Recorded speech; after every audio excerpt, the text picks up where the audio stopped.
बहुत ही महत्वपूर्ण 15 ऐसे शॉर्ट कॉमन शब्द जिसे हम दैनिक जीवन में बोलते हैं और सुनते हैं, जिसका फुल फॉर्म शायद आप भी जानना चाहेंगे। तो चलिए वीडियो स्टार्ट करते हैं।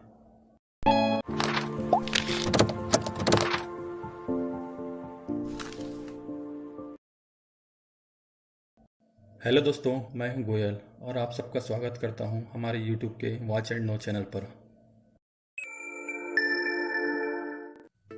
पीपी किट, वर्तमान में आपने यह शब्द बहुत बार सुना होगा, जो हमारे डॉक्टर और नर्स कोविड पेशेंट की ट्रीटमेंट से पहले पहनते हैं। पीपी का full form personal protective equipment होता है, अर्थात व्यक्तिगत सुरक्षा उपकरण, जिसके माध्यम से आप व्यक्तिगत रूप से खुद को सुरक्षित रख सकते हैं। ऐसे उपकरण को पीपी किट कहते हैं।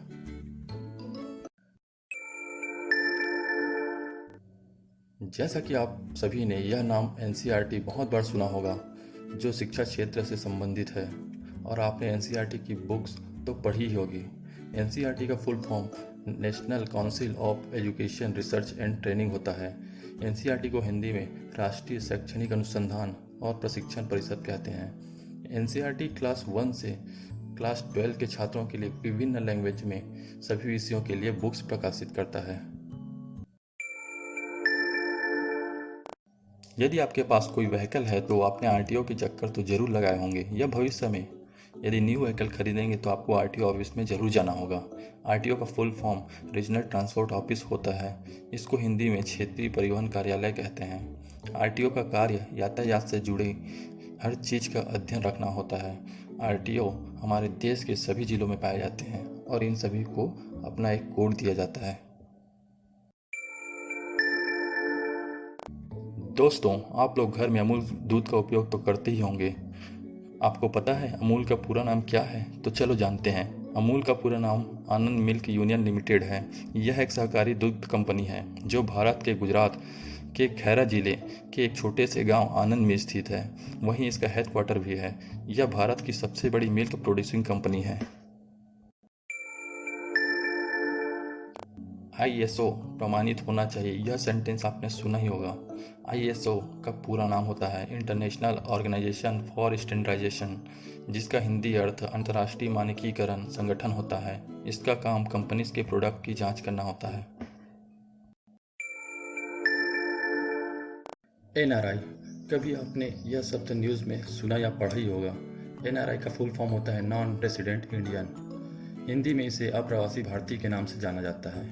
ध्यान रहे, ये सभी एनआरआई भारतीय नागरिक ही हैं और विभिन्न उद्देश्य से विदेश में रहते हैं। और इन अप्रवासी भारतीयों के योगदान को चिन्हित करने के लिए हर वर्ष 9 जनवरी को अप्रवासी भारतीय दिवस एनआरआई का आयोजन किया जाता है।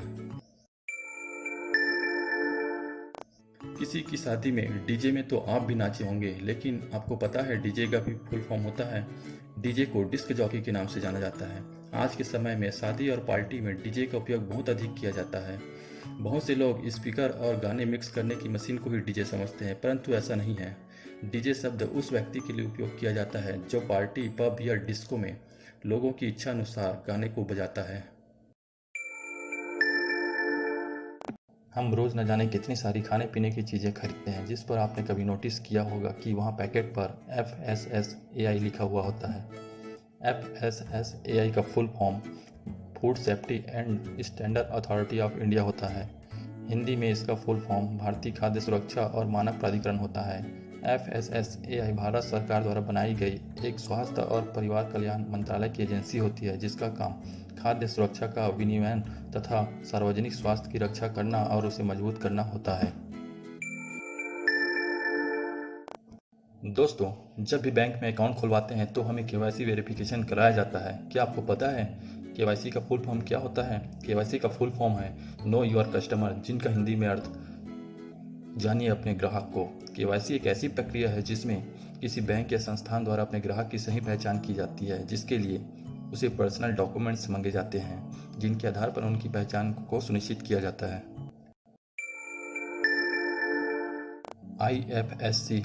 आईएफएससी का full form Indian financial code होता है। इसको हिंदी में भारतीय वित्तीय प्रणाली कोड कहते हैं। आईएफएससी कोड एक 11 अक्षर का अल्फान्यूमेरिक कोड होता है, जिसका उपयोग भारत में हर बैंक की प्रत्येक शाखा की पहचान करने के लिए किया जाता है।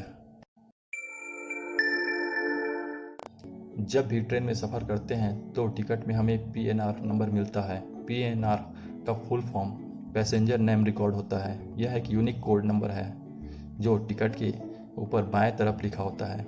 PNR नंबर का उपयोग यात्री के डाटाबेस रिकॉर्ड रखने के लिए किया जाता है, जिसके अंतर्गत इसमें यात्री का नाम, आयु, जन्म तिथि, लिंग, यात्रा करने की तिथि अंकित होती है।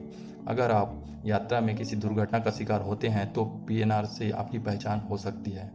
PNR नंबर के माध्यम से ही आप अपनी सीट नंबर, वेटिंग सीट और आरक्षित सीट के बारे में जानकारी ले सकते हैं।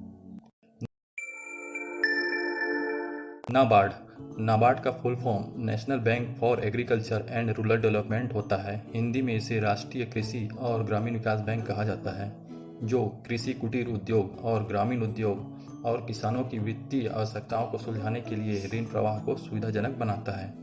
भारत में ऐसी ढेर सारी योजनाओं की शुरुआत की गई जिसमें लोगों को नाबार्ड के तहत ऋण प्रदान किया जाता है। PUBG का नाम तो आपने सुना ही होगा। इसका पूरा नाम होता है player unknowns battle ground. Hindi में युद्ध भूमि में अनजान खिलाड़ी होता है, एक लड़ाई का मैदान जहां आप अनजान खिलाड़ियों के साथ खेलते हैं। PUBG गेम इतना चलन में हो गया है कि यह सभी लोगों को पसंद आता है, चाहे वह जवान हो या बच्चे। भारत और चीन के बीच चल रहे तनाव के कारण भारत ने कई सारे चीनी ऐप्स को बैन कर दिया है और इसी के साथ PUBG भी 2 सितंबर 2020 को बैन कर दिया गया है। हालांकि इसकी कंपनी इसे भारत में ही जल्द नए रूप में वापस लाने की तैयारी कर रही है और लोग भी इसका काफ़ी इंतजार कर रहे हैं। न्यूज़, यह तो आप डेली पढ़ते या टीवी पर देखते होंगे। न्यूज़ का full form north, east, west, south होता है। इस प्रकार न्यूज़ में देश के सभी दिशाओं की खबर दी जाती है। यह वीडियो, ऑडियो और पेपर के माध्यम से दी जाती है।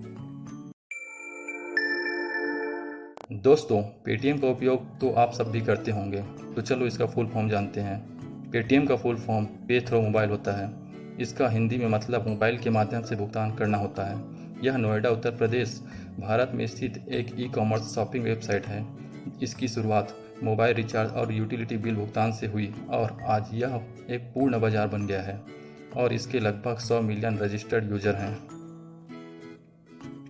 यदि आपको हमारा यह वीडियो अच्छा लगा हो तो हमारे चैनल को सब्सक्राइब करें।